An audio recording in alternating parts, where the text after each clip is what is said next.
Tim Cowlishaw joins us now on loan from Around the Horn and Dallas Morning News. So, why did Romo, was he going to do this for DeMarco Murray, or was it after the fact that we learned that he would have done it for DeMarco Murray?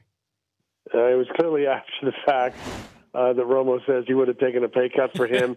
And the Cowboys' intention was not to do more restructurings of Romo. You can't do this forever. I believe Andrew Brandt wrote yesterday that he has potential, an NFL record, $46 million in dead money on his contract now. So Tony Romo needs to stay upright for about 3 more years to make this work. All right. Why do they didn't want DeMarco Murray, right? I think they would have liked him at a bargain rate, Okay, but you're going to get Adrian Peterson perhaps. Is Adrian Peterson twice as good as DeMarco Murray? Because you're going to be paying him twice as much. No, but they think he's better, and I think they believe they would have been upset with themselves if they had signed to take DeMarco Murray back, knowing he's bound to decline because they rode him into the ground last year. Yeah. He had 497 touches if you count the playoffs, when they might have had a shot at Peterson. So it doesn't matter that he might not be twice as good. It matters that they won 1 playoff game with DeMarco Murray. Could they win 2 or 3 with Peterson? That's what they're hoping for. Okay, is this wishful thinking on your part, Cowboys fans, or do you think that what's the likelihood the Cowboys are all in for Adrian Peterson, and what's it going to cost them draft pick-wise, whatever else down the road? I think it's beyond wishful thinking now. I think it's a real deal.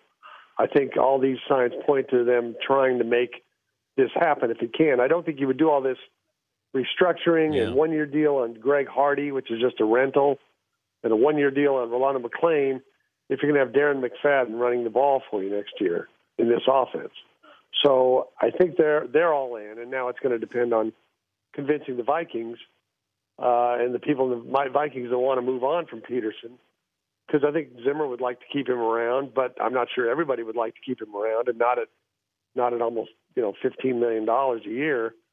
So you've got to make it happen. I don't think it will cost that much in terms of draft picks.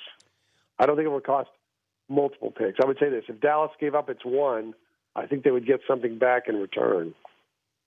Fans okay with all of this? Greg Hardy and Adrian Peterson? As far as I can tell, the fans are okay with everything here. We tried to get some negative fans to call in on the radio about Greg Hardy. We asked for female callers only. Yeah. And we got 3 callers fully in support, one saying she'd wear his jersey. So Cowboy fans want to get that next victory more than they all this matters care about the moral implications. Yes, that's all that matters, right? If you win, let's say you go to the Super Bowl, fans would be fine with Adrian Peterson and Greg Hardy? Josh Brandt, anybody else? Yeah, Ray McDonald. Yeah, they'd be bringing in quite a few guys there, right? Yeah, if they're in the Super Bowl, they're partying and they're letting other people worry about it. But this is all in here. Is I this think so. Is this a 1-year all in, and then what happens? Is it going to get ugly after 1 year if it's Super Bowl or bust? Yeah, I think that's part of what I was writing about. Like, you've got Dez Bryant being franchised. He's all in on needing to put up the best numbers he can possibly. He wants the ball anyway, and he's on a 1-year deal. Greg Hardy's on a 1-year deal.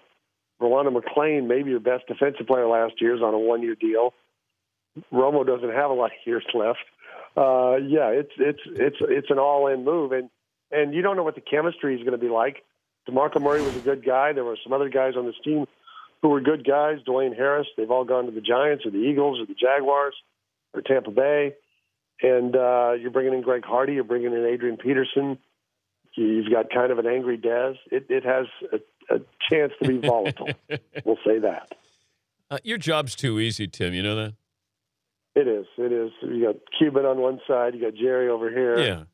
I mean, that's not fair. It's not fair to the other writers around the country, Tim. It's fish in a barrel, sir. All right. Have fun on Around the Horn, and we always appreciate the shout-outs you give us on Around the Horn.